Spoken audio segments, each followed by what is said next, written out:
Fala pessoal, nono ano. Vamos terminar aqui a semana 6 agora com vocês. Então, unidade temática aqui é modernização, ditadura civil militar, redemocratização, Brasil após 1946. Então é o mesmo tópico, né?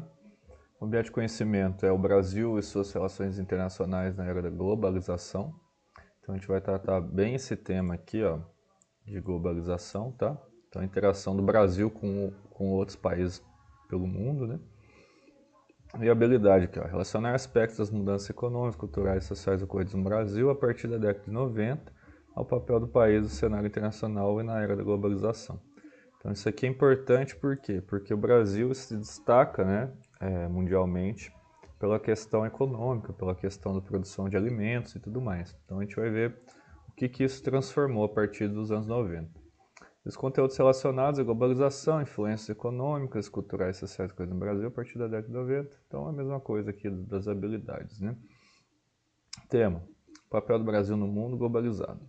Estimado estudante, nessa última semana do PET 2, no caso é o PET 3, né?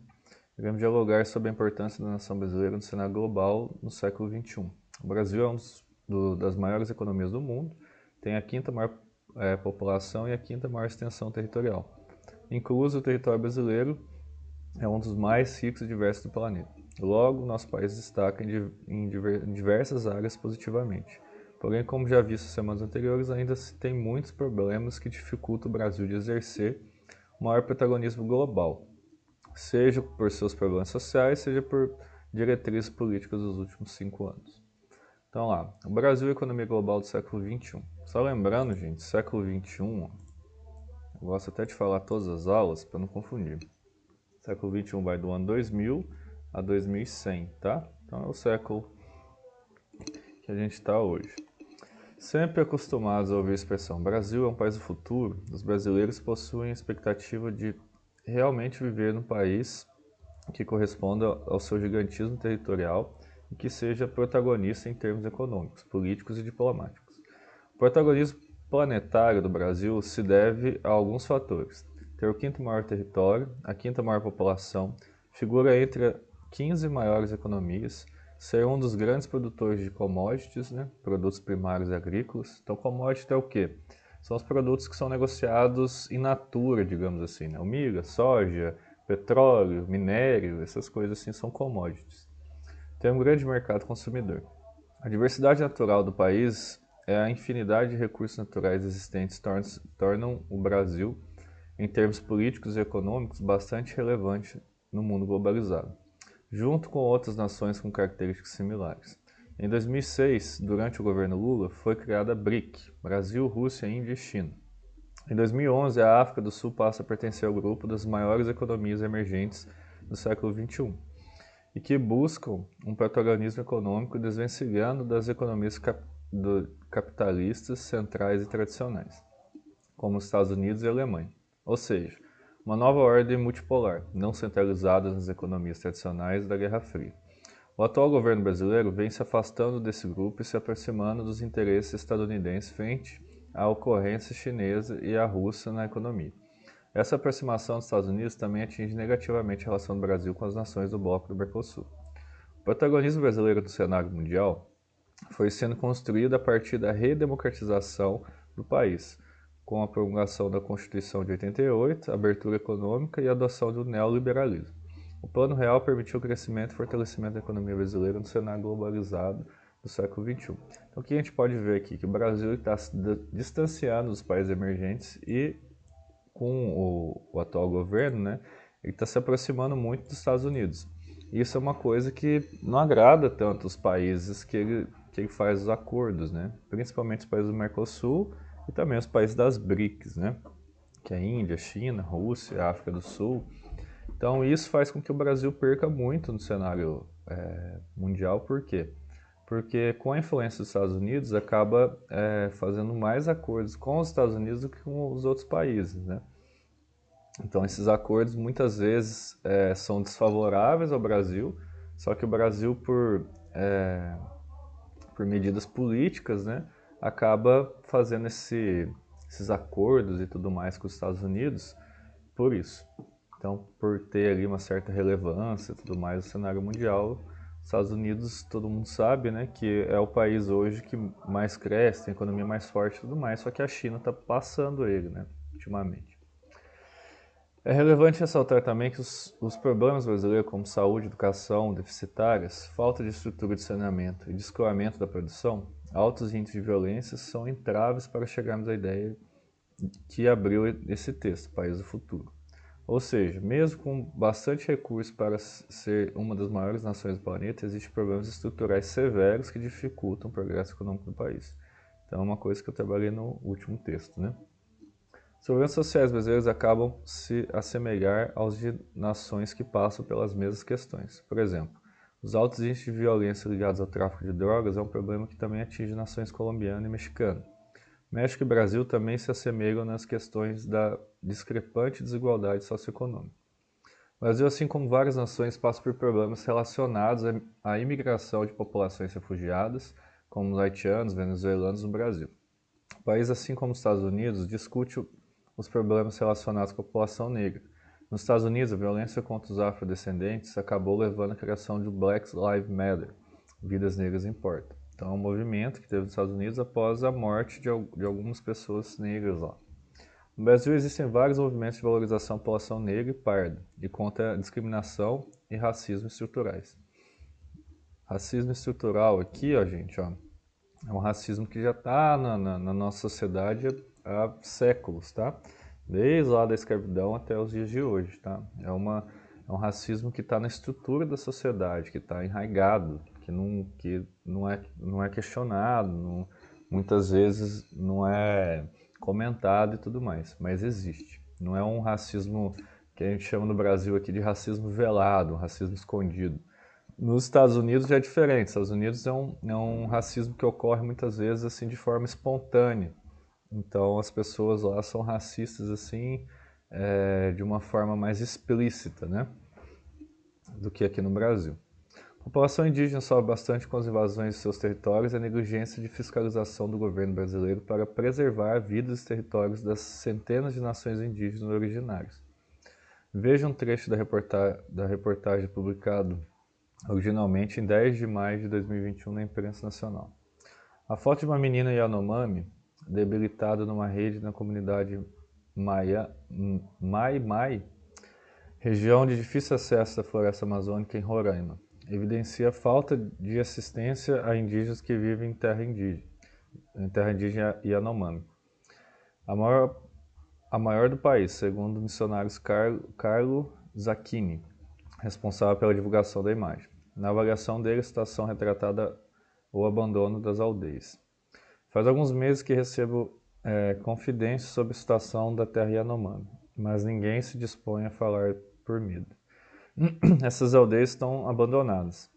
Todas elas sem assistência, não há equipes, a equipe é desfalcada de pessoas, tem postos de saúde que estão fechados há meses na terra Yanomami. A maior reserva indígena do Brasil, a terra Yanomami, fica entre os estados de Roraima e Amazonas, e em boa parte da fronteira com a Venezuela. Mais de 26,7 mil índios, incluindo grupos isolados, habitam a região há cerca de 360 aldeias. O missionário relata ainda que a falta de medicamentos e dificuldade para consegui-los. O combate à malária está prejudicando por falta de profissionais de saúde. Essa foto da nossa parente, Yanomami, que está circulando mostra essa vulnerabilidade. O governo federal não está preocupado com os problemas que enfrentamos hoje em dia, resumiu. Sendo assim, o Brasil, no século XXI, é um país que possui um grande potencial de crescimento, mas esbarra em problemas históricos que freiam o uso desse potencial devido ao conservadorismo dos setores sociais e políticos e sempre se beneficiaram dessa estrutura secular excludente. Então aqui, ó, que eu estava falando, né, que essa parte de exclusão desses povos indígenas, negros e tudo mais, já faz parte da história do Brasil há séculos, tá? Então por isso que eu falo aqui, ó, beneficiam dessa estrutura secular excludente, que exclui essas pessoas mesmo, né? Então vamos lá para atividades. Liste os principais pontos positivos que tornam o Brasil um dos principais países do século XXI. Bom, os pontos positivos aqui, né? Olha lá, o Brasil é um dos maiores produtores agrícolas do mundo possui extensas reservas naturais, que a gente pode citar aqui água doce, minério, deixa eu ver o que mais, petróleo, etc.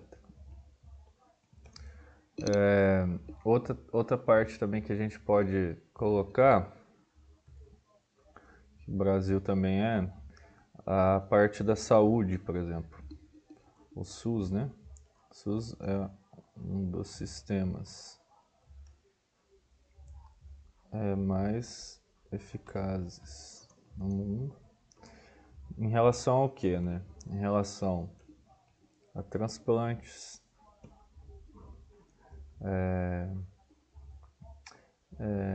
distribuição de medicamentos,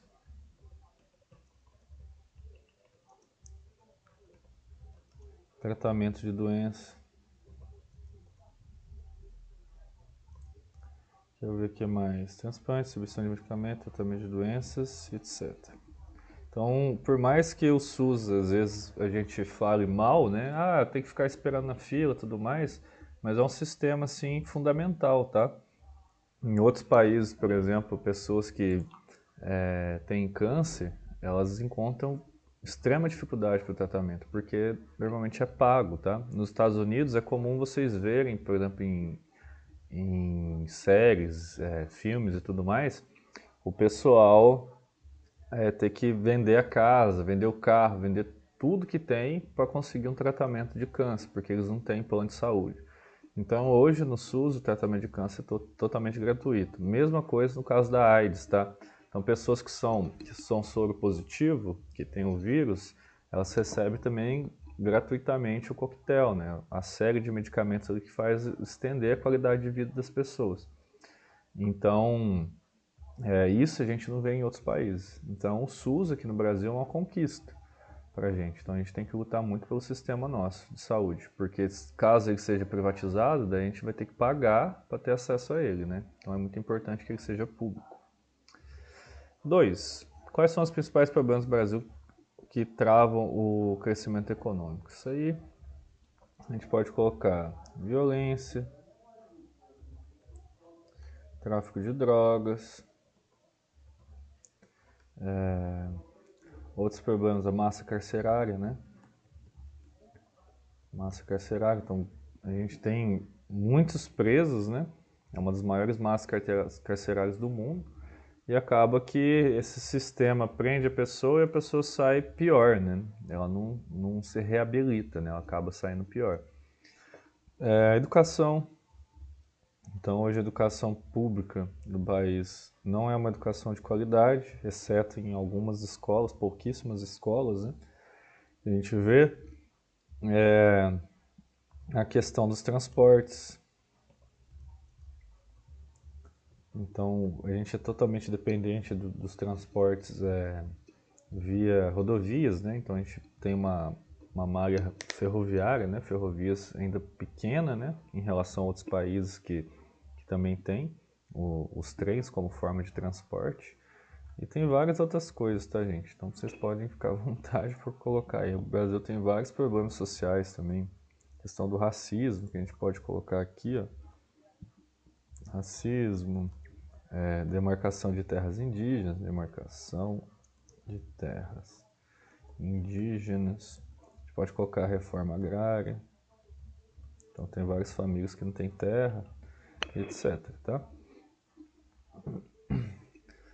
3 aqui, observe a canção a seguir. O Brasil é o que tem talher de prata, ou aquele que só come com a mão. Ou será que o Brasil é o que não come? O Brasil gordo na contradição? O Brasil que bate tambor de lata ou que bate carteira na estação? O Brasil é o lixo que consome ou tem nele o maná da criação? A gente é torto igual Garrincha e Aleijadinho. Ninguém precisa consertar. Se não der certo, a gente se vira sozinho. De certo, então, nada vai dar. Então, ó, no transcorrer das estrofes, a canção faz analogia com a violência urbana no Brasil, concentração de renda, Constituição brasileira e presença de milionários no país. Então, o que acontece? Ele está criticando, né? O Brasil é o que tem talher de prata, ou aquele que come com a mão. Então, aquele que come com a mão pode ser um indígena, talher de prata pode ser um branco. O Brasil é o que não come, o Brasil gordo da contradição. Então, ele está falando das diferenças sociais, tá? O que bate tambor de lata ou que bate carteira na estação. Então, é o ladrão ou a pessoa que faz a parte do samba e tudo mais. Mas é o lixo que consome ou nega manada criação. Então aqui tem várias referências da concentração de renda, tá?